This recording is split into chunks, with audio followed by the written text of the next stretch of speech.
বাংলাদেশে এবং বাংলাদেশের বাইরে পৃথিবীর বিভিন্ন প্রান্তে যে যেখান থেকে চ্যানেলে দেখছেন আপনাদের সকলকে সাদর আমন্ত্রণ। তৃতীয় মাত্রা দেখবার জন্য সাম্প্রতিক নানা বিষয় নিয়ে আলোচনার জন্য আমার সঙ্গে স্টুডিওতে রয়েছেন আমার ভাই বসা আছেন জাতীয় নদী রক্ষা কমিশনের প্রাক্তন চেয়ারম্যান এবং সেন্টার ফর গভর্নেন্স স্টাডিজ সিজিএসের প্রাক্তন চেয়ারম্যান ডক্টর মঞ্জুর আহমেদ চৌধুরী এবং আমার ডানে রয়েছেন দেশের সিনিয়র সাংবাদিক এবং সামাজিক যোগাযোগ মাধ্যমের অত্যন্ত প্রভাবশালী একজন ব্যক্তিত্ব মাসুদ কামাল। স্বাগত আপনাদের দুজনকে তৃতীয় মাত্রায়।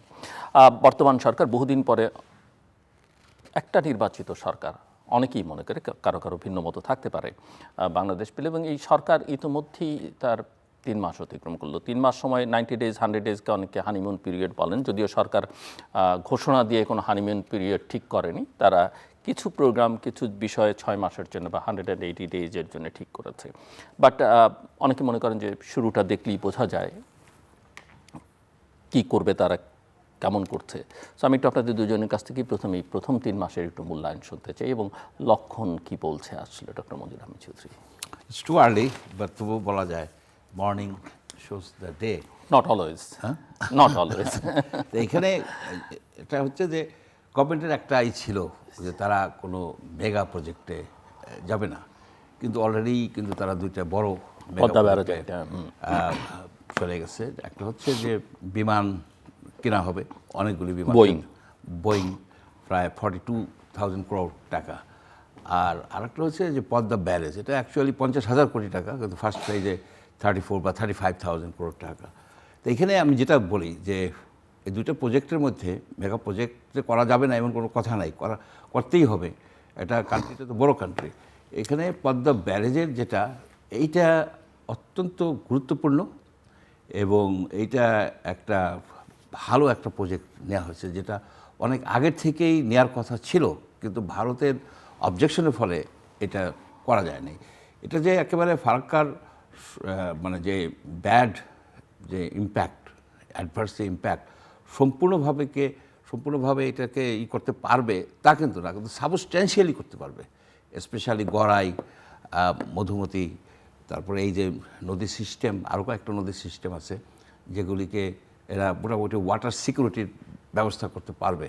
তো এটা একটা ভালোই। আর একটা বিষয় হচ্ছে যে যেটা আমি সবসময় বলে আসতেছি যে পানির ব্যাপারে ভারত একটা অবিশ্বস্ত বন্ধু।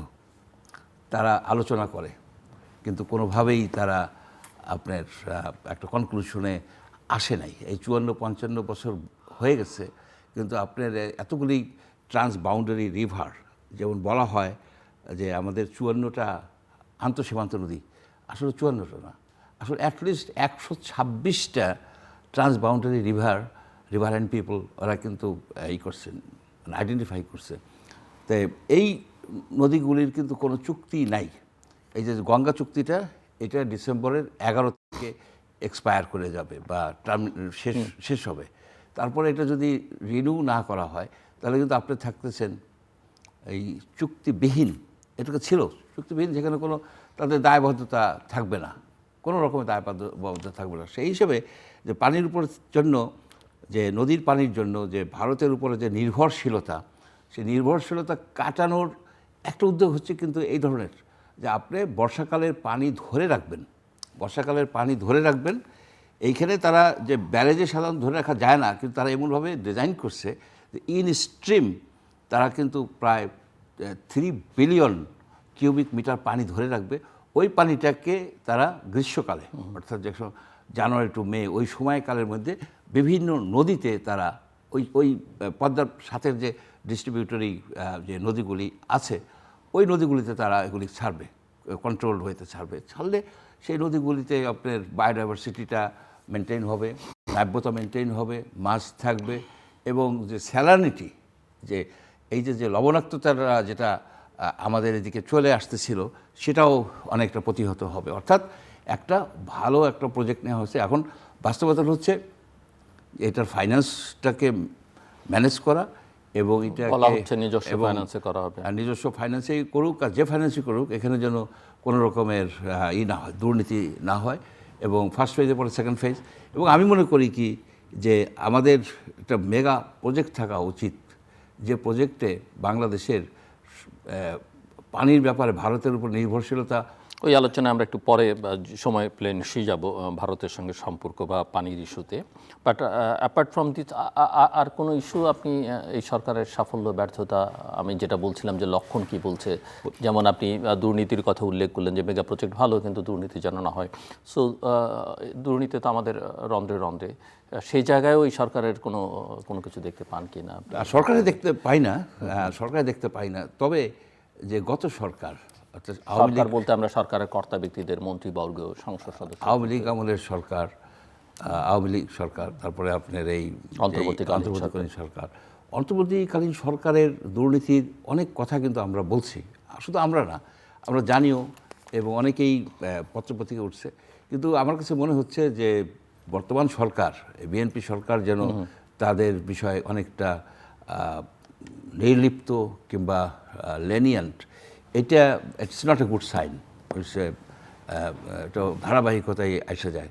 এখানে দুর্নীতি উৎখাত করার জন্য যারা যারা দুর্নীতি করছে তাদের তদন্ত হওয়া উচিত, ভালো মতো তদন্ত হওয়া উচিত এবং সেইভাবে প্রসিকিউট করা উচিত, যাতে তাদের যদি প্রসিকিউট করা হয়, আওয়ামী লীগের আমলের দুর্নীতিবাজ এবং ইউনিট সরকারের দুর্নীতিবাজ, তাদের প্রসিকিউট করা যদি তদন্ত করে তো পাওয়া যাবে, যদি পাওয়া যায় প্রসিকিউট করা হলে এই যে বর্তমান সরকার মন্ত্রী সচিব যারা উচ্চপদস্থ আছে তারাও সতর্ক হবে, তারাও কিন্তু সতর্ক হবে। অর্থাৎ এদেরকে সতর্ক করার জন্য হইলেও ওদের আগের দুর্নীতিবাজদের বিচার করা দরকার। আমি আসবো আবার আপনার কাছে। মিস্টার মাসুদ কামাল, আপনার কাছে শুনতে চাই যে আপনি আসলে কি দেখছেন যে সরকারের এই 3 মাস কেমন গেল এবং পারফরমেন্স লক্ষণ কি বলছে? এবং আমরা নানা সূত্রে জানি যে ইতিমধ্যে বেশ কয়েক দফা আপনি প্রধানমন্ত্রীর সঙ্গে আপনার সরাসরি ইন পার্সন কথাবার্তা হয়েছে, সেখানে কি মনে হয় মানে সরকার প্রধান তো নিঃসন্দেহে একটা গুরুত্বপূর্ণ ইস্যু, যে তিনি আসলে কি চান তার উপরে অনেক কিছু নির্ভর করে, এবং তিনি যা চাইছেন তার পারিষদ বর্গের মধ্যে সেটা ট্রান্সলেট তিনি করতে পারছেন কিনা বা রিফ্লেকশনটা আপনি দেখতে পান কিনা, সেটাও একটু আপনার কাছ থেকে বুঝতে চাই। এবং তিনি যেটা বলছেন সেটা আসলে কতটা মিন করছেন, সেই প্রশ্ন অনেকে তুলছে বা তুলতে পারে, তুলবার অধিকারও আছে, সেটাও আপনার কাছ থেকে বুঝতে চাই। আপনার সঙ্গে আমি একমত। উনি যা বলছেন, উনি যা করতে চাইছেন, উনি যেটা বলছেন আমি ধরে নেই উনি ওনার সেটা একদম হৃদয় থেকেই বলছেন, মানে উনি এটা মিন করেন বলে বলছেন। কিন্তু একজন সেনাপতি কিন্তু একা যুদ্ধ করে না, তার সঙ্গে কিন্তু আরও লোকজন থাকে। মেসি কিন্তু একা খেলে না, আরও অনেকে থাকে। তো আপনি এখানে ধরেন আপনি মেসিকে নিয়ে এসে যদি বাংলাদেশে ফকিরপুর টিমের বানায় দেন, স্ট্রাইকার বানায় দেন, সেই টিম কিন্তু হারবে। ইনফ্যাক্ট সেনাপতি যুদ্ধের মাঠেও যায় না। হ্যাঁ, তো এখানে ওনার যেটা হয়েছে আমার কেন যেন মনে হয় এখানে একটা সিনক্রোনাইজিং হচ্ছে না, এটা আমার ধারণা। আমি আপনাকে এক্সাম্পল দিই কয়েকটা জিনিস। উনি পুলিশ সপ্তাহের সময় বললেন যে আমরা দলীয় পুলিশ চাই না, প্রথম দিন বললেন। দ্বিতীয় দিন ওনাকে পেছনে বসায় রেখে আমার ঢাকা রেঞ্জ ডিআইজি বলা শুরু করলেন, 20 মিনিট ধরে বললেন যে উনি কিভাবে বিএনপির লোক। তারপর ওই পুলিশের ব্যাপারে ওই অফিসারের ব্যাপারে কোনো অ্যাকশন নেওয়া হয়েছে? উনি ছিলেন স্বরাষ্ট্রমন্ত্রী, ছিলেন স্বরাষ্ট্র সচিব, ছিলেন আইজিপি, ছিলেন পেছনে বসে আছেন। সামনে দাঁড়িয়ে সে বলতেছে, সে যখন ক্লাস 7-এ পড়ে তখন সে জিয়াউর রহমানের ধানের শীষের মালা পরাইছে। তারপরে যখন সে স্কাউটে আসছিল এই আজিমপুরে, একদিন জিয়াউর রহমান গেছে, জিয়াউর রহমানের দরজা খুলে দিছে, জিয়াউর রহমানের সঙ্গে হ্যান্ডশেক করছে, বেগম জিয়া তাকে আবার চাকরিতে ফেরত নিয়ে আসছে। মানে উনি একজন যে সাচ্চা জাতীয়তাবাদী এবং বিএনপির কর্মী, এটা উনি প্রমাণ করে ছাড়লেন। আগের দিন কিন্তু প্রাইম মিনিস্টার বললেন যে আমরা কোনো দলীয় পুলিশ চাই না। মিলল না। এখন উনি যাই তাকে চর মারবে, তা তো মারবে না। ওনার ভিতরে একটা অ্যাকশন নেওয়া উচিত ছিল। কী অ্যাকশন নেবে? স্বরাষ্ট্রমন্ত্রী নিতে পারতো, আইজিপি নিতে পারতেন, অথবা নিতে পারতেন, স্বরাষ্ট্র সচিব নিতে পারতেন। কেউ নিয়েছেন? অ্যাকশন তো এরাই নেবেন। কেউ নিয়েছেন? কেউ নেন নাই। তার মানে হলো ওই রেঞ্জ ডিআইজি যেমন প্রাইম মিনিস্টারের কথাটা বোঝেন নাই, এই 3 জনও বোঝেন নাই। আর যদি এই 3 জন না বুঝেন অথবা বুঝেছেন কিন্তু গুরুত্ব দেন নাই, যদি পরেরটা হয় তাহলে তো এর চেয়ে অসহায় প্রাইম মিনিস্টার আমরা পাই নাই। 2 দিন পরে উনি গেলেন ঢাকা ইউনিভার্সিটিতে, যে বলেন আমরা দলীয় শিক্ষক চাই না। বলছেন না ওখানে যে ভিসিরা বসে আসলো সে কি দলীয় না? ওখানে যে প্রো ভিসি বসে আসলো সে দলীয় না? তাকে তো দলীয় বিবেচনাতে নিয়োগ দেওয়া হয়েছে। মানলাম আগে নিয়োগ দিয়ে দিচ্ছে, চলে আসলেন উনি, আসার পরের দিনই 11টা বিশ্ববিদ্যালয়ে ভিসি নিয়োগ করা হয়েছে দলীয় বিবেচনায়। এবং তার প্রতিফল কী হয়েছে, এই যে গাজীপুরে যেটা ঢাকা ইঞ্জিনিয়ারিং ইউনিভার্সিটি যেটা আছে, এখানে আজকেও মারামারি হয়েছে, 7 জন না 8 জন, মারাত্মক অবস্থা এই ভিসি নিয়োগ নিয়ে, দলীয় ভিসি না এগুলি। তাহলে ওনার কথা তো আমাদের শিক্ষামন্ত্রী বুঝেন না রে ভাই, বুঝেন না অথবা মানেন না, যে কোনো একটা। একদম শুরুর দিন আমি এটা কী বলবো, মানে আমার বলতে লজ্জাই লাগে, একদম শুরুর দিন উনি বললেন যে আমি সরকারি গাড়ি নিব না, সরকারি তেল নিব না, সরকারি ড্রাইভার নিব না। কেন বলেছেন বলেন তো? উনি না নিলে কি দেশের অর্থনীতি চেঞ্জ হয়ে যাব? চেঞ্জ তো হবে না। উনি একটা এক্সাম্পল ক্রিয়েট করতে চেয়েছেন, উনি জনগণকে বলতে চেয়েছেন যে আমরা নিতে আসি নাই, আমরা দিতে আসছি। এটাই তো করেছেন, আর তো কিছু না। তো ওনার এই এক্সাম্পলটা কার জন্য ক্রিয়েট করছেন? আপনার জন্য না আমার জন্য? আমার জন্য তো না, আমার তো গাড়িই নেই, তো আমার জন্য তো ক্রিয়েট করেন নাই। সরকারের কোনো টাকাও তো আমি নিই না কখনো, তাহলে আমি না। তাহলে উনি এই উদাহরণটা তৈরি করেছেন, করতে চেয়েছেন ওনার কলিগদের জন্য, ওনার ক্যাবিনেটের মেম্বারদের জন্য। একজন মন্ত্রী ছাড়া আর কেউ মানে নাই, কেউ এটা কোনো গুরুত্বই দেয় নাই। উনি আশা করে বসে আছেন এখনো। আমি কিন্তু আমি অতগুলি বলি না ওনার সঙ্গে আলাপ, এই শেষের কথাটা কিন্তু আমি ওনাকে বলেছি যে আপনি যেটা করলেন আপনার মন্ত্রী হতে, এটা মানলো না। কি বললেন উনি? উনি বলেন যে আমি তো ওনাদেরকে জোর করতে পারি না। ভাই উনি একটা জেনুইন ভদ্রলোক ভাই, উনি বলছেন আমি তো ওনাদেরকে জোর করতে পারি না। আমি কি আপনাকে আশা করেন নাই সবাই আপনাকে মানে? ওকে আমি আশা করেছি, কিন্তু আমি তো জোর করতে পারি না। এই জিনিসটা বুঝে ওই লোকগুলো বুঝে উনি যে দিন এটা ঘোষণা করলেন, আমি বিশ্বাস করলাম তার পরের দিন প্রত্যেকটা মন্ত্রীর হলফনামা চেক করছি, এবং এই হলফনামায় দেখছি যে সবচেয়ে কম ইনকাম হলো প্রধানমন্ত্রীর। আমি যদি হলফনামাটাকে সত্য মনে করি, সবার সবচেয়ে কম ইনকাম এই প্রধানমন্ত্রীর ইনকাম সবচেয়ে কম। তো যার ইনকাম সবচেয়ে কম সে যদি এত ছাড় উনি দিতে এটা পারে, করতে পারলেন, বাকিরা পারলেন না কেন? আর যাদের ইনকাম এত বেশি তারা কেউ করা মানে ছাড়তে পারছে, মানে এদের এত আছে এইটুকু ছাড়তে চায় না। মানে আত্মা ছোট, বইটা গ্রামে বলে না যে তুই বড় লোক হইতে পারিস তো তোর আত্মা ছোট। তুই আমাদের এই মন্ত্রীগুলি প্রত্যেকে ধনাঢ্য। আপনি বলেন আব্দুল আল মিন্টু, আমি নাম ধরে বলতেছি, আব্দুল আল মিন্টু, আমির খুসরো মাহমুদ চৌধুরী, এদের কত টাকারা জানে? কত বড় এদের কয় টাকার এরা জানে? এদের এই গাড়ি লাগে, এরা কি সরকারের কাছে চড়ে? সরকার থেকে যে গাড়িটা দেয় তারা চড়ে? তারা তার তো অনেক দামি গাড়ি চড়ে। এইটুকু ত্যাগ করার মতো মানসিকতা তাদের নাই। বড় লোক কিন্তু কলজা ছোট। এই ছোট কলজার লোক নিয়ে উনি কেমন করে দেশ রান করবেন আমি বুঝি না ভাই। আমি আনহ্যাপি এই জন্য। আমি তারপরেও আমি মনে করি রিপেয়ার হয়ে যাবে। উনি তো 180 দিনের একটা দিয়েছেন, লক্ষ্যমাত্রা দিয়েছেন।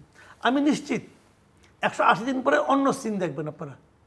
এটা আমি যতটুকু বুঝি বলতে দেখেন, মানতেছে কে তার কথাটা? কতগুলি উদাহরণ দিয়ে বলি। দেখেন, হাসিনা গভর্নমেন্টের বিরুদ্ধে আমাদের সবচেয়ে বড় অভিযোগটা কী ছিল বলেন তো? যে উনি নির্বাচন ব্যবস্থাটাকে ধ্বংস করে দিয়েছেন।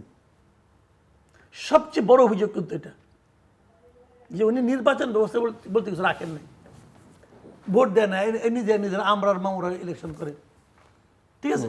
এই গভর্নমেন্ট আসার পর কয়েকটা নির্বাচন তো হয়েছে, জাতীয় পর্যায়ে হয় নাই। এই যে বারের নির্বাচনটা সুপ্রিম কোর্ট বারে হলো, ঢাকা বারে হলো, আপনি তো ইলেকশন করতে দিলেন না 40 জন 42 জন লোকরে। কি লাভ হয়েছে? বারের ইতিহাসে এরকম ঘটনা একবার ঘটে নাই, তারা ঘটাইলো। তারপরে ভোট পড়লো কত? ভোট পড়লো হলো আপনার 36%। কিছু হইলো কিছু? মাহমুদ্দিন খোকন পাস করছে। খোকন ভাই আপনারও পছন্দের লোক, আপনারও কাছের লোক, আমাদেরও খুব পছন্দের লোক, খুব ভালোবাসি লোকটাকে। গত বছর ভোট পাইছিল কত? সে 2682 মতো। এইবার ভোট পাইছে কত? 2900। উনি তো ওনার ভোটগুলি পাইছে রে ভাই, উনি তো ওনার ভোটগুলি পাইছে, এর চেয়ে বেশি পায় নাই। তাহলে আপনি কেন করলেন? আপনি তো এমনিও জিততেন। গতবার এই ভয়ঙ্কর অবস্থায় শেখ হাসিনার আমলে, গতবার তো হয় নাই, তার আগেবার শেখ হাসিনার ভয়ঙ্কর আমলে, তারপরে তো মাহমুদ্দিন খোকন জিতছে। তো মাহমুদ্দিন খোকন এইবার সেই সাহসটা করতে পারলো না। এর মধ্যে এত আকাম করে ফেলেছে যে ভয় পেয়ে গেছে, আমার কেউ ভোট দিব না। তো কী লাভ হলো ভাই? নির্বাচন ব্যবস্থা কই? তো এই নির্বাচন ব্যবস্থা বিএনপির আমলেও দেখতে হবে। তাহলে কি পার্থক্য? বললে মন খারাপ হয়ে যায়, কারণ আমরা তো এই সরকারকে আমরা পছন্দ করতে চাই, ভালোবাসতে চাই। আমরা একটা অসাধারণ, এবং আমি তো মনে করি যে অন্যদের সঙ্গে তুলনা করা যায় না। আমি তো ভাই অনেক সরকার প্রধান দেখছি, কিন্তু সে এরশাদের আমল থেকে, আমার সাংবাদিকতা জীবন থেকে তখন থেকেই সরাসরি দেখছি, কাছ থেকে দেখছি, একটু দূরের থেকে দেখি, বিভিন্নভাবে দেখছি। আমি তো এরকম প্রধানমন্ত্রী দেখি নাই, এরকম প্রধানমন্ত্রী দেখি না যেই নাকি অন্য যারা প্রধানমন্ত্রী হওয়ার পরে চার দিয়ে একটা দেয়াল উঠাই দেয়, আর উনি দেয়াল ভেঙে দিচ্ছেন, উনি অন্য লোকদেরকে ডেকে দিচ্ছেন, বলেন আমার সম্বন্ধে কি বলে লোকে। আমার সঙ্গে প্রধানমন্ত্রী হওয়ার যখন প্রথম দেখা, ওনার প্রথম প্রশ্ন যে আমরা কেমন করতেছি, জনগণ আমাদের সম্পর্কে কি বলে। তো আমাকে জিজ্ঞেস করার দরকার কি, ওনার চামচার অভাব আছে? কিন্তু উনি চামচাদের বাইরেও অন্য কারো কাছ থেকে একটা অপিনিয়ন জানতে চান। এটা এর আগে কখনো আমি দেখি নাই। আপনি তো অনেক প্রাইম মিনিস্টারের সঙ্গে মিশছেন, অনেক সরকার প্রধানের সঙ্গে মিশছেন, এরকম দেখিনি আমি। এরকম একজন লোক যদি ব্যর্থ হয়, তাহলে এই গ্রুপটার জন্য হবে। ডক্টর চৌধুরী।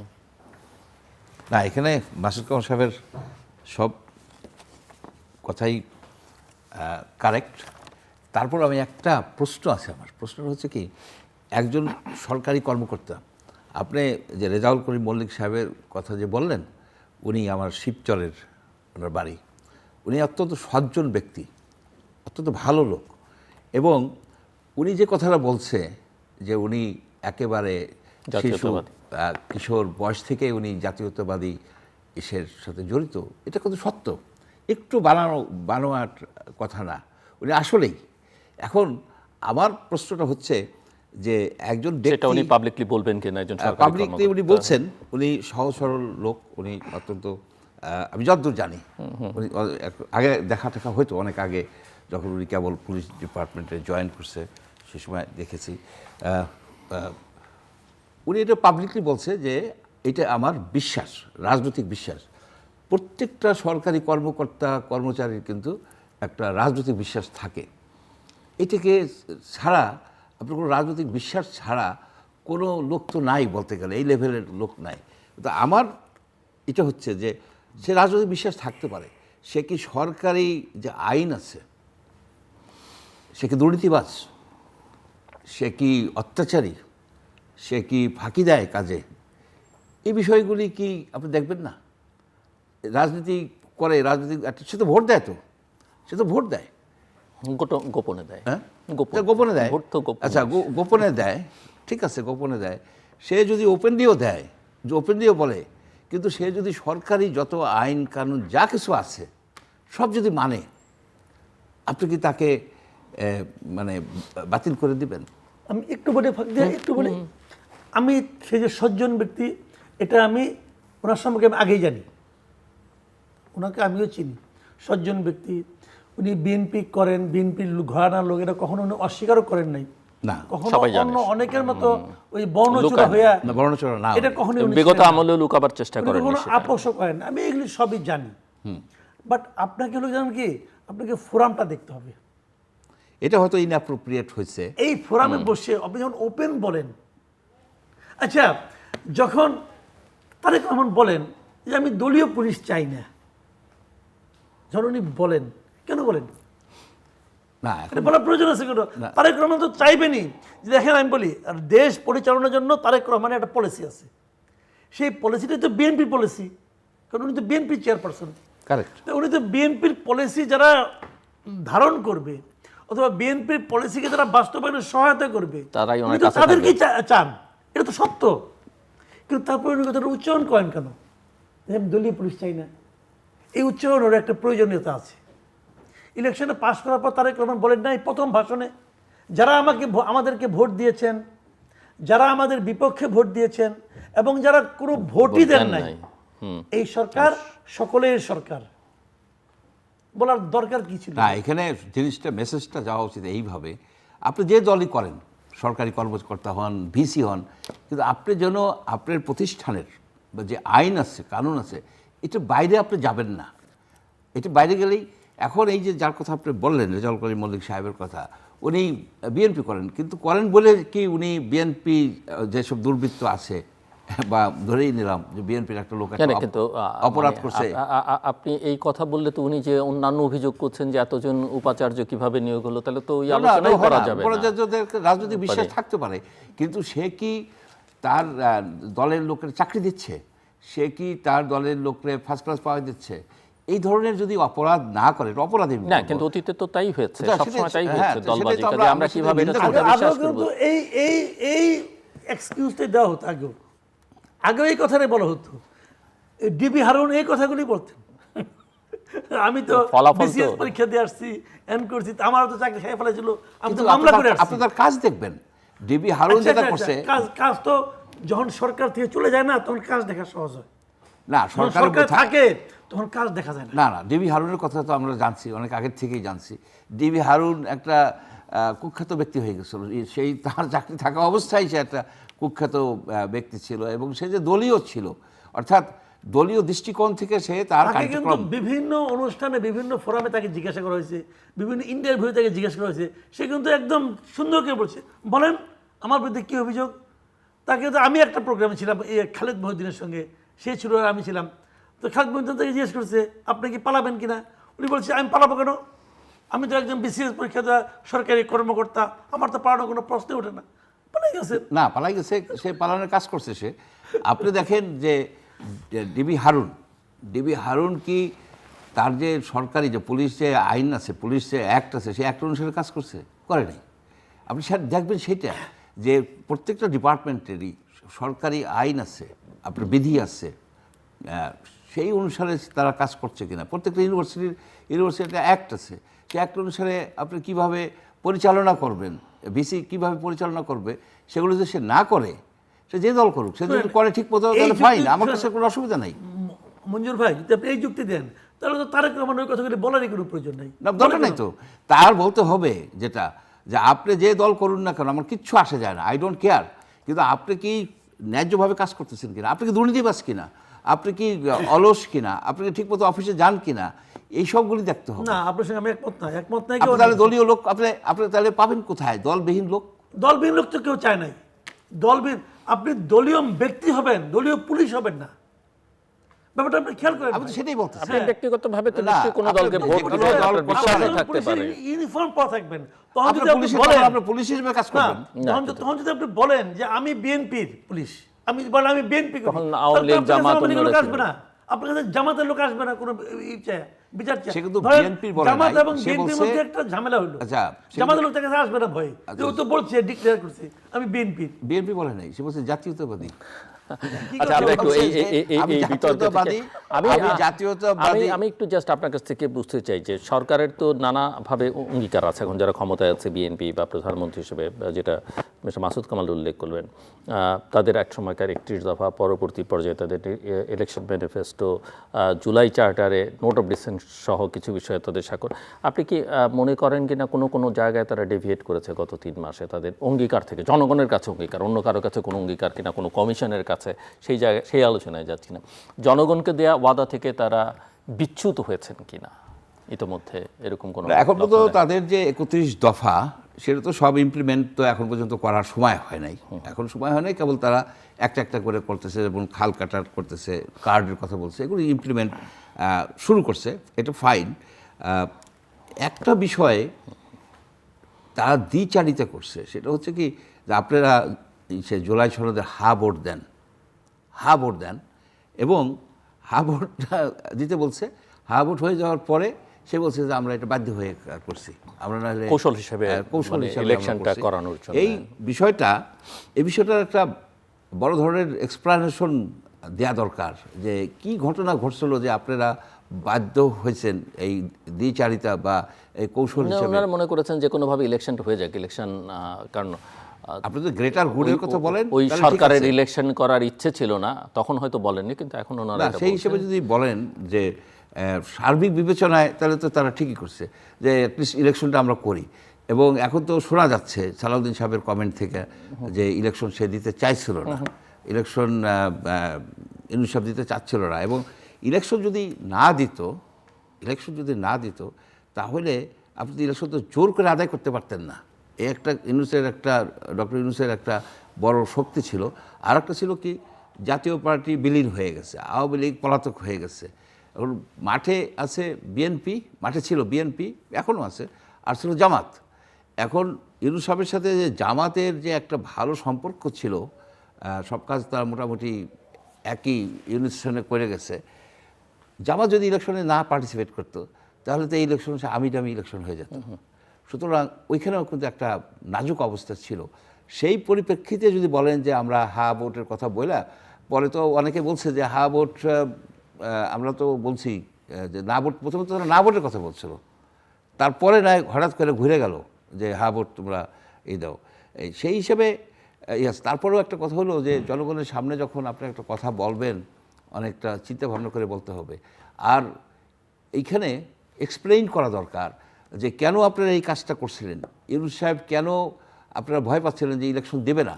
যদি সে ইলেকশন না দেয়, সে যদি ইলেকশন না দেওয়ার ষড়যন্ত্র করে থাকতো, তো জাতির এগেনস্টে ডক্টর ইউনূস ষড়যন্ত্র করছে, যে সে তো একেবারে তাহলে আপনার, সে তো বিশ্বাসঘাতক।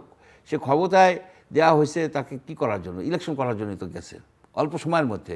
সে যদি কায়দাকানুন করে থাকে এবং এইটা যদি ক্রেডিবল এভিডেন্স বিএনপির কাছে থাকে, সেটাকে তুলে ধরা দরকার যে তারা এই কাজ করছিল, তারা ইলেকশন দিতে চায় নাই, সেই জন্য বাধ্য হয়ে আমরা এই হা ভোট করছি, আমরা কপটতার আশ্রয় নিতে বাধ্য হয়েছি। এই জিনিসগুলিকে এক্সপ্লেইন করা দরকার, জাতি সেটা বুঝবে।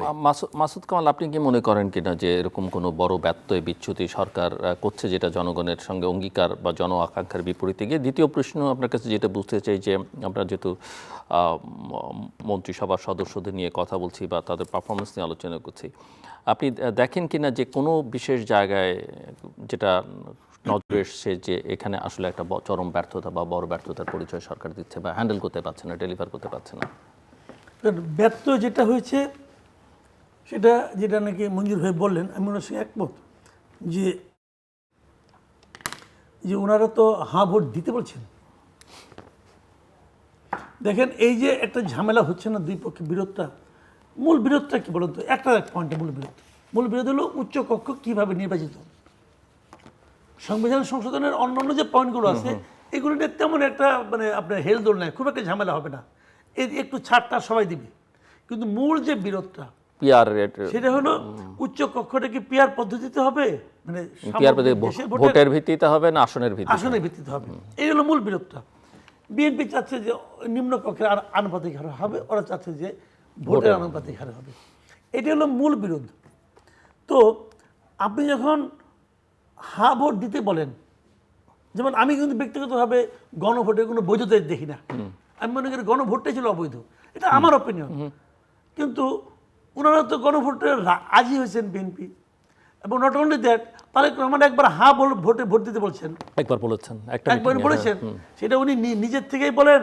আর ওনার নেতাদের তখন সমালোচনা হচ্ছিল যে ওনারা কিছু বলছেন না, বারবার ও তো বলবেই, ওরা তো তাকে ইরিটেট করবেই, এটাই তো ওদের পলিটিক্স। তো এটা ওদের পলিটিক্সের কাছে আপনি ধরা খেলেন কেন বলছেন? যখন আপনি বললেন তখন ওইখানে যে চারটা প্রশ্ন, ওই চারটা প্রশ্নের মধ্যে কিন্তু স্পষ্ট করে, একটা প্রশ্নে কিন্তু স্পষ্ট করে লেখা আছে যে পিআর পদ্ধতিতে উচ্চকক্ষ হবে। তার মানে পিআর পদ্ধতিতে উচ্চকক্ষতা আপনি নৈতিকভাবে জনগণের কাছে অঙ্গীকার করছেন না বাইরে বইলা, আপনি তো হা ভোট দিতে বলছেন না। হ্যাঁ, সেটা তো ঠিক আছে, কিন্তু প্রপোর্শনাল রিপ্রেজেন্টেশন এখন আপনি যেভাবেই দেখেন না কেন, আপনি যদি আসনের অনুযায়ী দেখেন সেটাও প্রপোর্শন না। অনুযায়ী। ওখানে স্পষ্ট করে লেখা আছে যে ভোটের আনুপাতিক হারে নির্বাচিত হবে। ওই চারটা প্রশ্নের মধ্যে স্পষ্ট করে লেখা আছে। ওনাদের আবার ডিসেন্ট ছিল কিন্তু, হ্যাঁ, ওই যে 84টা দফার মধ্যে হ্যাঁ যাই থাকুক, নোট অফ ডিসেন্ট ছিল, কিন্তু উনি বলছেন ভোটের সময় তো সেটা ছিল, এবং আপনি তো এগ্রি করেছেন। চারটা প্রশ্ন আপনি তো এগ্রি করেছেন গণভোটে, সেটা বলছেন। গণভোটে যে চারটা প্রশ্ন, চারটা প্রশ্নের মধ্যে একটা প্রশ্ন তো লেখা আছে স্পষ্ট করে যে আপনি ভোটের আনুপাতিক হারে উচ্চকক্ষ করবেন, এবং সেইটাতে ভোট দেওয়ার জন্য, হা ভোট দেওয়ার জন্য আপনি জনগণের কাছে আহ্বান জানাইছেন। এখন তো আপনি সরেন, স্পষ্ট দ্বিচারিতা, এটা আপনি পারেন না। যদি এটা আপনার এখনও যদি বলবেন যে আমি ক্ষমতায় আছি, আমি 213টা পাইছি, আমার কে কি বলবে? হ্যাঁ বলবে না, সময় মতো বলবে। কিন্তু এখন তো ওটা বলছেন না, যেটা ওনারা বলছেন যে তখন আসলে আমরা অনেক কিছুতে এগ্রি করেছি। ইলেকশনটা এইটা হলো কি জানেন, এটা হলো কি আরো ভয়ঙ্কর কথা। এই জন্য ভয়ঙ্কর কথা যে আপনারা যখন ভয় পেয়েছেন যদি ইলেকশন না হয়, তার মানে একটা ইলেকশনের জন্য, ভালো একটা ইলেকশনের জন্য আপনি ডক্টর ইউনূসের মতো একজন লোকের উপর ডিপেন্ড করছেন, একজন অবিশ্বস্ত লোকের উপর আপনি ডিপেন্ড করছেন। অবিশ্বস্ত ব্যক্তি স্বার্থে চূড়ান্ত প্রকাশ উনি দেখেন, স্বার্থপর, এবং উনি দেশের মানুষকে তো ভাবেনই না, এই লোকের উপর ওরা ডিপেন্ড করছেন। বাট আপনাদের তো ডিপেন্ড করার কথা ছিল জনগণের উপর। আপনার তো জনগণের দল, এবং এদেশের জনগণ যে আপনাকে চায়, এটা তো ভোটের রেজাল্টই আমরা দেখলাম। তাহলে সেই জিনিসটাই, জনগণের শক্তিটাকে আপনারা ইগনোর করলেন।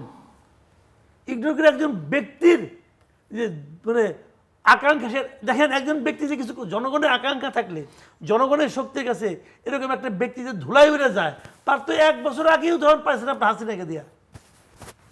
তো ওইটা থেকে আপনি শিখেন নাই, শিখেন নাই।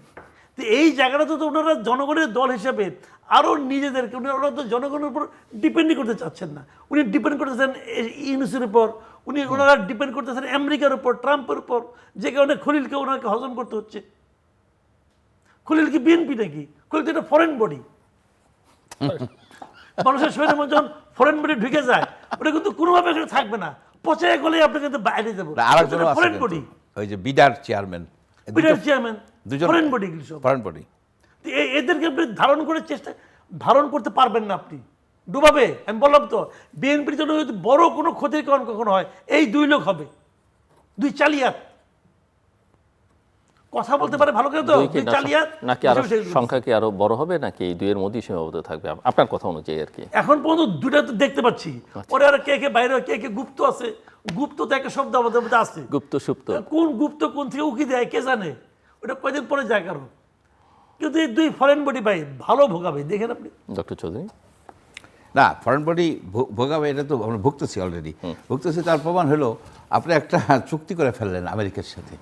আমি এই প্রশ্নটা আপনাদের দুজনের কাছে যাচ্ছিলাম যে সরকারের বৈদেশিক নীতি, বৈদেশিক সম্পর্কের ক্ষেত্রে, বিশেষ করে আমি যুক্তরাষ্ট্র, চীন এবং ভারতের সঙ্গে যে সম্পর্ক, সেটাকে কিভাবে দেখেন? প্রথমত বৈদেশিক নীতির ব্যাপারে, সম্পর্কের ব্যাপারে বাংলাদেশ এখন একটা নাজুক পরিস্থিতিতে আছে। তা নাজুক পরিস্থিতিতে এই জন্য বলতেছি, ভারতের সাথে এদের সম্পর্ক ন্যাচারালি সেই পর্যায়ে নাই, এটা এখন পর্যন্ত নর্মালাইজড হয় নাই। চীনের সাথে সম্পর্কটা খুব একটা ভালো হয় নাই, এই যে গত মিটিং করছে না, খুব একটা ভালো হয় না। ভালো না হওয়ার কারণ হলো যে আপনি এমন একটা চুক্তি করছেন আমেরিকার সাথে, যে চুক্তিতে যে কোনোভাবে ইচ্ছে করলে আমেরিকা চীনের থেকে যেসব জিনিসপত্র, অস্ত্রপাতি আপনি কিনেন, সেটাকে ভেটো দিতে পারবে। আপনি নিউক্লিয়ার প্রোগ্রামে ভেটো দিতে পারবে, অনেক কিছুতে ভেটো দিতে পারবে। আপনার যেমন মেডিসিন ইন্ডাস্ট্রিটা আমাদের গড়ে উঠছিল, এইটাকে সরবরাহ করে দিচ্ছেন। যে এফডিএ যদি ওইখানে থাকে, মানে সার্টিফিকেশন থাকে, তাহলে বাংলাদেশে কিন্তু তারা ড্রাগ অ্যাডমিনিস্ট্রেশনের ওটা রেজিস্ট্রেশন করতে পারবে প্রোডাক্ট। এখন জেনেরিক প্রোডাক্টও নিয়ে এটা হচ্ছে। সুতরাং আমাদের জন্য অনেক ক্ষেত্রেই একটা জটিল পরিস্থিতির সৃষ্টি হয়েছে। যেমন আপনি যে প্রথমেই আমি যেটা বললাম যে মেগা প্রজেক্টের কথা, আপনি 42,000 টাকা দিয়ে আপনি যে প্লেন কিনলেন, 42,000 না, 42,000 কোটি কোটি কোটি কোটি কোটি আচ্ছা, এটা পদ্মা ব্রিজের থেকেও এক্সপেন্সিভ একটা প্রজেক্ট আপনি করে ফেললেন। অনেকে বলে যে এটা তো 2034 সনের থেকেই শুরু হবে, ওই সময় থেকে। তাই বললাম, ভাই আমার ইনকাম নাই, আমি যদি একটা গুলশানে 10 কোটি টাকা একটা ফ্ল্যাটে বুকিং দিয়ে রাখি, তাহলে আমাকে কেউ আর টাকা পয়সা দিবে? তো অলরেডি দেউলিয়া হয়ে গেছে, এত টাকা নাই। তা আপনার টাকা নাই, আপনার 42,000 কোটি টাকা। এখন এই সরকারকে আমি দোষ দিব?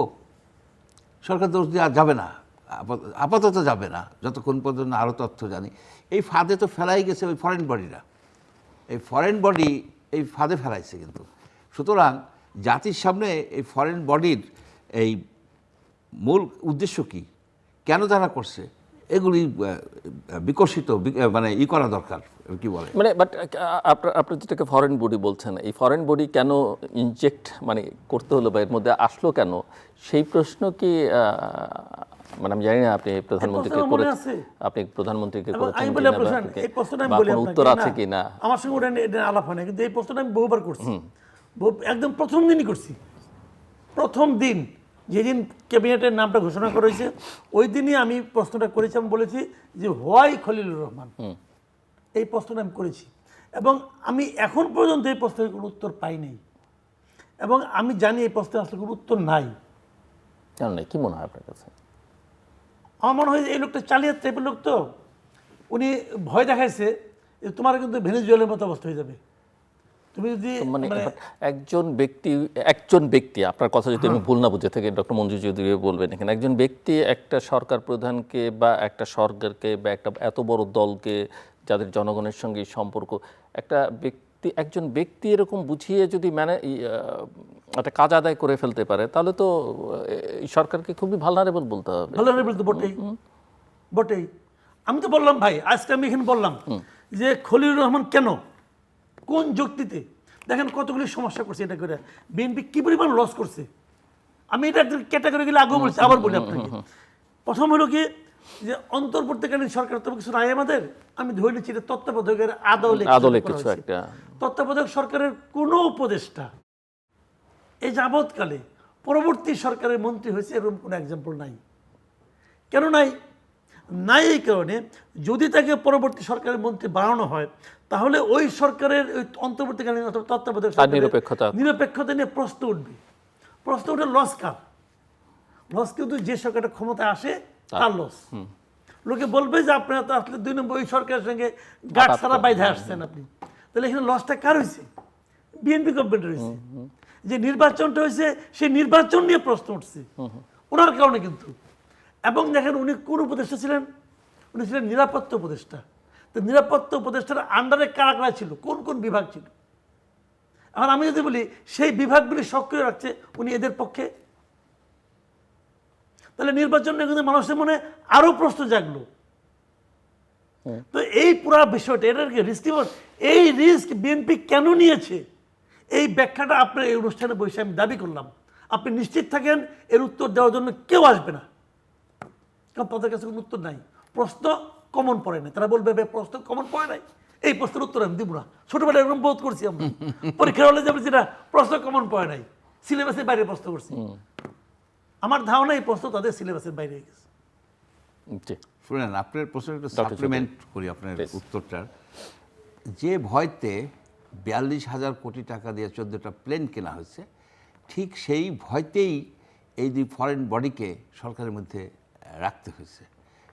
এইখানে একটা জুজুর ভয়। বাট আমি যেটা আপনি যেটা ইঙ্গিত করছেন, আমার যদি ভুল না হয়, অন্তত এটা যদি যুক্তরাষ্ট্রের দিকে ইঙ্গিত করে, যুক্তরাষ্ট্র এটা কোনো সরকারকে বলবে যে একে সরকারে নিতে হবে বা একে, মানে এটা না, ওই ভেনেজুয়েলা থেকে তুলে আনা একটা ঠিক আছে, এটা করতে পারে।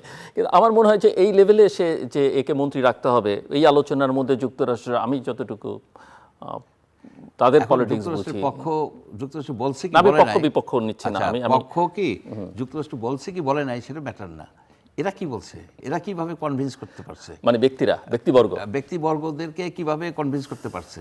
এখানে এই ভদ্রলোক যেটা করলো, গণতন্ত্রের জন্য একটা অশুভ একটা এক্সাম্পল সৃষ্টি করলো। আমি দেখেন যে কেয়ারটেকার গভর্নমেন্টের থেকে কেউ কিন্তু অ্যাডভাইজার হয় না, যদিও আছে, ইউনিসেফ ছিল, কিন্তু ইউনিসেফ কিন্তু 91-এ খুব সম্ভব এই প্রাথমিক শিক্ষা বিষয়ক অ্যাডভাইজার ছিলেন। আচ্ছা, তো উনি তো আবার চিফ না, উনি তো আর পরের গভর্নমেন্টে ইলেক্টেড গভর্নমেন্টে যায়নি, বিতর্কটা সেই জায়গায় আসে নাই। কিন্তু এইখানে নেক্সট যে কেয়ারটেকার গভর্নমেন্ট হবে, সেই কেয়ারটেকার গভর্নমেন্টের যে নিরপেক্ষতা, সেই নিরপেক্ষতা তো নষ্ট হয়ে যাবে। যেই উইন করবে ওই রকম এই ইসের মতো, এই খলিলের মতো করছে। যে খলিল সাহেবকে যদি এখন কেউ বলে যে উনি এই সরকারে পররাষ্ট্রমন্ত্রী হবে বইলা বিএনপিকে সাপোর্ট করে গেছে, আপনি কী উত্তর দেবেন? আপনি তো কোনো উত্তর নাই।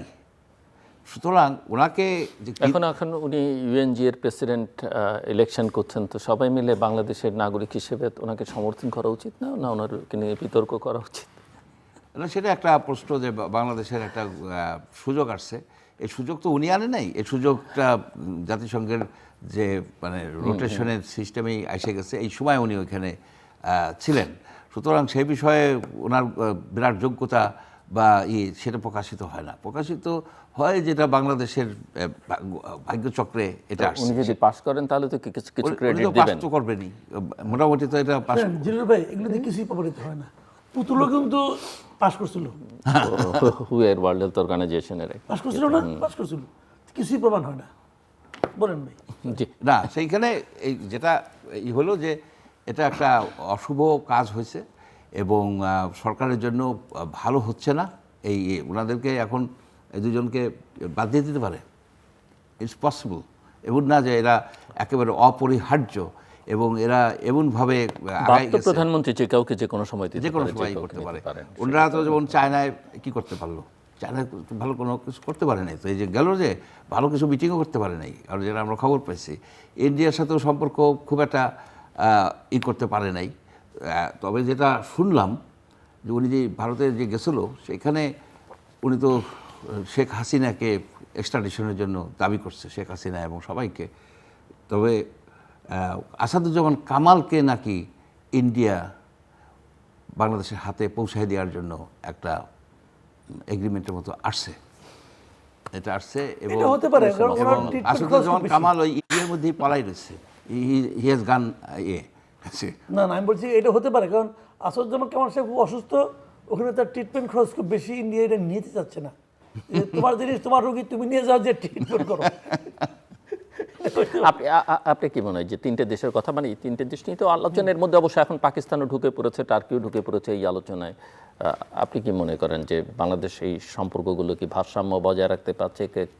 শুনেন, আমি বলি আপনাকে একটা কথা, বা বাংলাদেশে সবার আগে বাংলাদেশ, এই যে বিএনপি যে স্লোগান, সেই জায়গায় বাংলাদেশ এটা তো হচ্ছে না। নিজের স্বার্থ রক্ষা করতে পারছে আমরা তো কিনা? দেখতেছি সবার আগে আমেরিকা,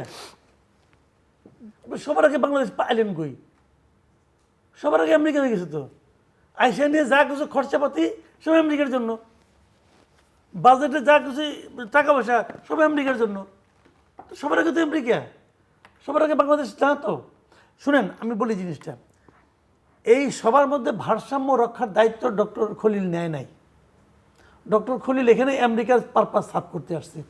যে বাণিজ্য চুক্তিটা, এটা পরে আলোচনা করবেন আপনি, আমি বললেন যেহেতু, তা আমি আপাতত ওখান থেকে একটা কথা না, শুরু করতে হবে, ওই বাণিজ্য আলোচনায় চুক্তি আমরা যেতে পারি, কারণ আমাদের হাতে বেশি সময়ও নেই। সো বাণিজ্য চুক্তি কিন্তু এখনো বাস্তবায়িত হয় নাই।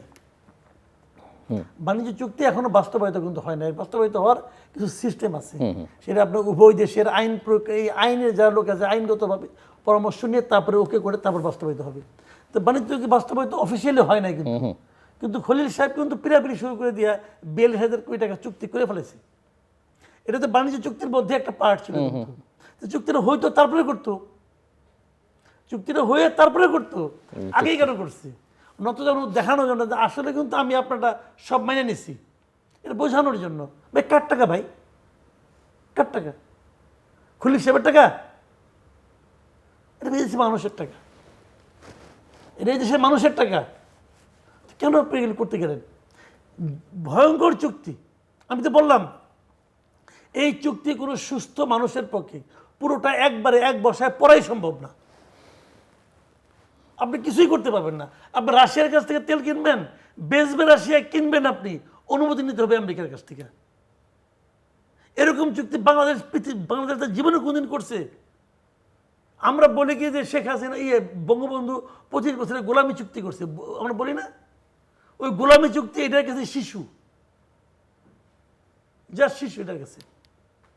এটা হয়, জিজ্ঞেস করেন বাণিজ্য মন্ত্রীকে, বলবে কি না এটার মধ্যে আমাদের অনেক ভালো কিছু আছে। এই যে দেখেন না, তেল কেনার কথা আপনি বললেন, কিন্তু আমরা তো না চাইতেই যুক্তরাষ্ট্র আমাদের জুনের 13 তারিখ পর্যন্ত অনুমতি দিয়ে দিয়েছে কিন্তু 3 মাস করে বাড়ায়। অনুমতি নিতে হবে কেন? ও, তাহলে আপনি বুঝছেন, সে বুঝে না তো ভাই। আপনি বুঝলে তো হবে না। এই প্রশ্নটা আপনি করতেছেন, আমি করতেছি। খলিল সাহেব তো চুক্তি করার সময় কয় নাই কাজটা, বশির সাহেব কয় নাই। বশির সাহেব যখন হইলো বাণিজ্য উপদেষ্টা হলো, আমার একজন লোক বলতেছে, এক ব্যবসায়ী, ওনার মতো মেধাবী লোক আমি জীবনে একটা দেখি নাই। আমি মনে মনে বলি, চোর যদি মেধাবী হয়, ওই চোর আপনি ধরতে পারবেন না। তো এগুলো মেধাবী, এমন মেধাবী যে দেশটার যে কীভাবে কী করে দিয়ে গেছে টেরি পেলাম না।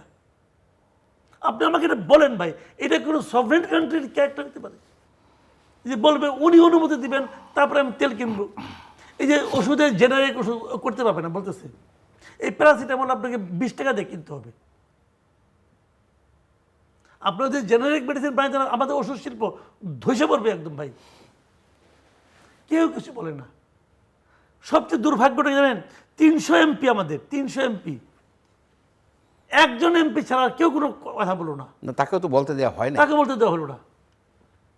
এই যে বড় বড় ডায়ালগ, মানে গোলামি গোলামি বলতেছিল যে আমাদের এনসিপি জামাত, হ্যাঁ, এখন ইন্ডিয়া হলে গোলামি আর আমেরিকা হলে গোলামি না। এই যে কৃষ্ণ করলে লীলা আর আমরা করলে লুচ্চামি, এইগুলি কি? Very bad. ডক্টর চৌধুরী, হতাশ। না, ওইটা শোনা যায় না যে ঢাকা না দিল্লি, দিল্লি না কি ঢাকা, ঢাকা ইত্যাদি, ঢাকা না ওয়াশিংটন, ঢাকা ঢাকা, এগুলি কিন্তু আমরা শুনি না। আরেকটা জিনিস হলো কি, চুক্তির একটা হলো অর্থনৈতিক দিক, এবং এই চুক্তি হয়তো করতে হইতো যে আপনার যে ট্রেড গ্যাপ ছিল $8 বিলিয়ন, ওইটা পূরণ করার জন্য কিন্তু একটা চুক্তি জরুরি হয়ে গেছিলো। অন্যান্য দেশের সাথে করছে, আমেরিকা যেমন মালয়েশিয়ার সাথে করছে, ভিয়েতনামের সাথে করছে, তা আমাদের সাথেও হয়তো। কিন্তু এইখানে তো আমাদের এই ট্রেড গ্যাপটা পূরণ করতে যায় আমরা সভরেনিটির প্রশ্নে আমরা এই ছাড় দিয়ে দিচ্ছি। যেমন আমেরিকা তাদের FDA যে টেস্টটা সার্টিফিকেটটা দিবে, এখানে যে সার্টিফিকেটটা দিবে, ওই সার্টিফিকেট থাকলেই জিনিস কিন্তু আপনি ইম্পোর্ট করতে পারবেন। কিন্তু আমাদের নিয়ম হচ্ছে যে আমরাও নিজেরাও টেস্ট করব, আমরাও নিজেরা টেস্ট করব। হালালের বিষয় আছে, এটা সেটা আছে, সেই টেস্ট করার কোনোই হবে না, করা যাবে না। যদি কেউ FDA সার্টিফিকেট আলা একটা ওষুধ রেজিস্ট্রেশন করতে চায়, কেউ একটা প্রোডাক্ট আনতে চায়, একটা ফুড প্রোডাক্ট আনতে চায়, আপনি এখানে টেস্ট করতে পারবেন না। তো এটা আমি মনে করি FDA এটা ভালো, একেবারে স্ট্রিনজেন্ট টেস্ট হয়। কিন্তু বাস্তবতা হচ্ছে কি, আপনার তো একটা সভরেন রাইট আছে, এখানেই আমরা এইটা খেয়ে গেছি, মাইটটা খেয়ে গেছি। না না, এখানে কিন্তু একটা রিলিজিয়াস পয়েন্টও আছে, যে হালালের বিষয়টা আছে। তো হালাল বিষয় আছে না, আপনার যে কোলাজেন, এই যে হাড় থেকে, শুকরের হাড় থেকে, শুকরের চর্বি থেকে আপনার ওই যে ক্যাপসুলগুলি আছে না, ক্যাপসুলের যে ওই উপরেরটা ওইটা তোই হয় না, কিন্তু জীবন বাঁচানোর জন্য ওটা কিন্তু হারাম না, ওটা জীবন বাঁচানোর জন্য যে কোনো কিছু হালাল। না না না না না না না, আমার তো বিকল্প আপনারা তো আছে। গরু ইসে দিয়েও করেন, আমরা করতেছি না, হালাল আসে, আমরা তো করতেছি। মানে আমার কথাটা হলো কি জানেন, FDA যখন দেখবে, FDA দেখবে টোটাল হেলথ ইস্যুটা, এবং হেলথ ইস্যুটা দেখার জন্য আমাদের জন্য যেটা হারাম সেগুলো তারা করতে পারে, এই কারণে যে ওটা যদি সস্তা হয় ওটা জন্য করবে না, তাদের জন্য তো হারাম না, তাদের জন্য তো এবং যেটা সস্তা হয়তো হয়েছে। এখন আমার কথা হলো কি, সেই জিনিসটা আমি আমার মতো রিচেক করতে পারবো না, এই রিচেক করার অধিকারটাই আপনাকে দেয় নাই। তাহলে কেমন হলো ভাই? এই সমস্যা আমি কি চেক করতে পারবো না? আপনি আমাকে খাবার দিলেন, আমি কি জিজ্ঞাসা করতে পারবো না যে এটা কি ভাই শুকরের গোশত নাকি? আমি জিজ্ঞাসা করতে দিব না, দিছি খা, এটা তো হলো না। তাহলে ভাই কেমন হলো ভাই? জি ডক্টর চৌধুরী, না, এখানে জিনিসটা হলো যে এই চুক্তি বাংলাদেশের স্বার্থে হয় নাই, দুই চারজন ব্যক্তির স্বার্থে হয়েছে। এই চুক্তি এখনও ফাইনালাইজড হয় নাই। আমার মনে হয় সংসদে এই চুক্তিটা উঠানো উচিত, উঠে আলোচনা করা উচিত, এবং যেসব ক্লজগুলি আছে, নন ডিসক্লোজার এই যে বিষয়টা আছে, সেইগুলিকেও ওপেন করা উচিত। ওপেন করে আলোচনা করে চুক্তি আমেরিকার সাথে হইতেই পারে, কারণ আমেরিকায় ফাইনালাইজ করা উচিত। যেখানে যে আমরা একটু বাংলাদেশের স্বার্থ রক্ষা করে। শেষের দিকে 2 মিনিট করে just closing remarks mister Masud Kamal. দেখেন, আমি একটা কথা বলি, যে আমরা তো অনেক সমালোচনা করলাম, সমালোচনা তো করবই, বাট মানে ভালো কিছুও কিন্তু হচ্ছে, আমরা কিন্তু আশাবাদী। এখন এটা নিয়ে এত কিছু বলার পরেও আমি কিন্তু আশাবাদী গভর্নমেন্ট নিয়ে। আমি আশাবাদী কেন? আমার কাছে মনে হয়েছে 3টা মাস মাত্র আমরা যদি কোনো সমালোচনা করি, এর মধ্যে যদি সরকার মনে করে যে না, সরকারও নিজের মতো করে চিন্তা করবেন, যদি মনে করেন যে না এই সমালোচনাগুলি আমাদের বিবেচনায় নেওয়া উচিত, তাহলে তারা হয়তো চেঞ্জ আনবেন। অথবা আমাদের সব সমালোচনাই যে গ্রহণযোগ্য নাও হতে পারে, বা আমরা এই যে তাদেরও কিছু নিজস্ব ব্যাখ্যা থাকবে, নিজস্ব দৃষ্টিভঙ্গি থাকবে, বাট আমাদের বলার, আমরা যদি না বলি তাহলে তারা বুঝতে পারবে না আমরা বলতে পারছি কিনা সেটা হলো সেটা ইম্পর্টেন্ট, ব্যাপার আছে। এবং তারা আর শুনছেন ওনারাও কিনা। কি করেন দেখি। তো আমার মনে হয় যে 3 মাস তো এখনই চূড়ান্ত বিচার করব না, বাট আর্গুমেন্টগুলি চলতে থাকুক। এবং আমি আশা করি আমাদের প্রধানমন্ত্রী একটা ঘোষণা দিয়েছেন 180 দিনের, একটা 180 দিনের মধ্যে হয়তো উনি অনেক কিছু দেখবেন, দেখে হয়তো উনি পরবর্তী সময়গুলি চিন্তা করবেন, এটা আমার ধারণা।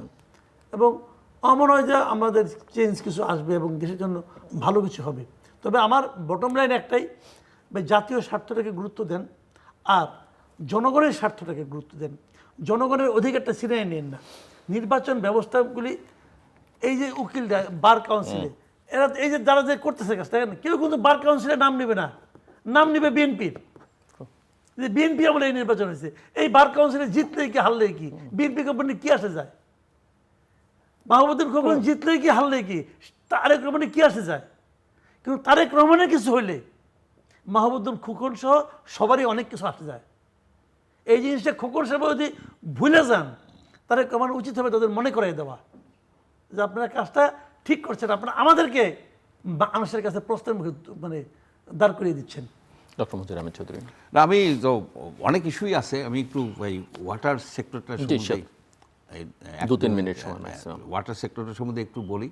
এখানে যে উদ্যোগটা নেওয়া হয়েছে খাল খনন পদ্মা সম্বন্ধে বলছে, এটা একটা ভালো কাজ হয়েছে।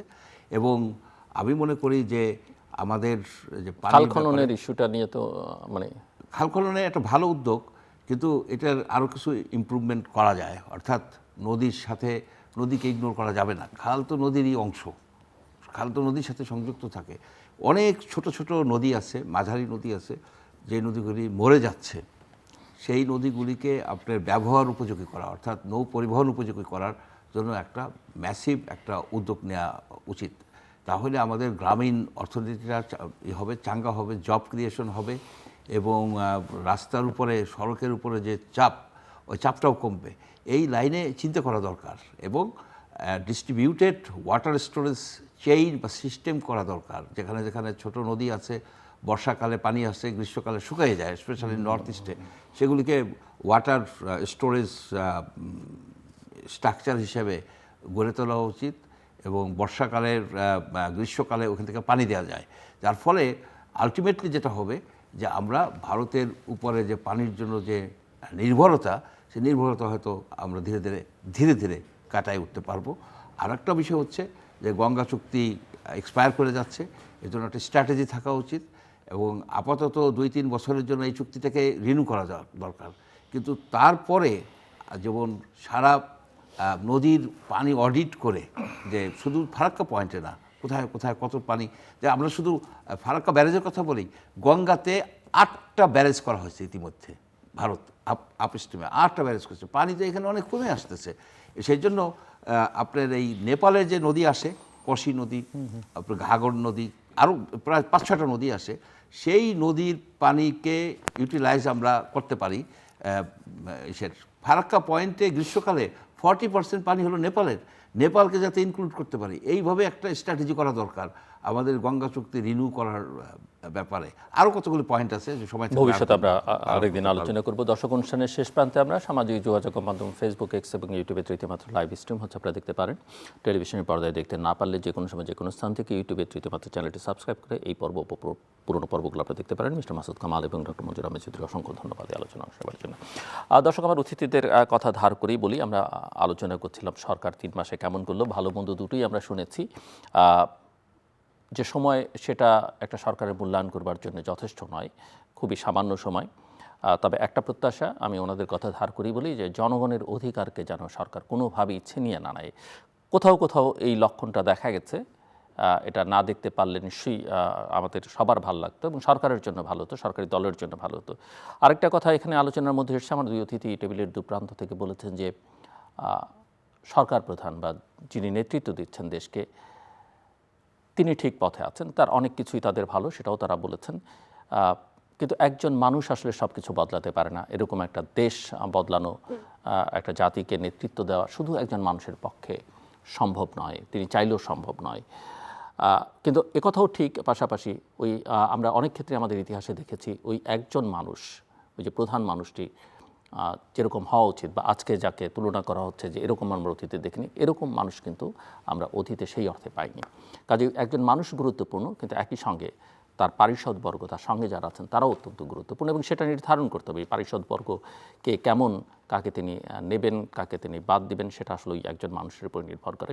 আশার কথা শুনিয়েছেন আমার অতিথি ডান প্রান্ত থেকে, যে 180 দিন, 90 দিন গেছে, আর 90 দিন আমরা অপেক্ষা করি, তারপর সে একটা বড় পরিবর্তন আমরা দেখতে পাবো। সব কথার মূল কথা হচ্ছে যে দেশটা যেন ঠিক পথে চলে, সেটাই আমাদের সবার চাওয়া।